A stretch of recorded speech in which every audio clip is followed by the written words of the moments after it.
Hi, in this video let's cover segment changes and style data updates. First, let me remind you that segments are subsets of styles formed based on your key customers, collections, or markets. Updates to styles or colors within a segment are automatically applied to published sendouts without the need to republish them. And then there are changes that happen due to segment switches, which can be addressed manually.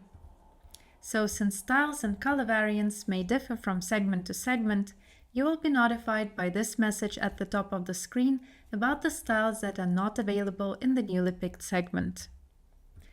And this is how you can review those styles and remove all the selected ones from the sendout, or uncheck the ones that you would like to keep.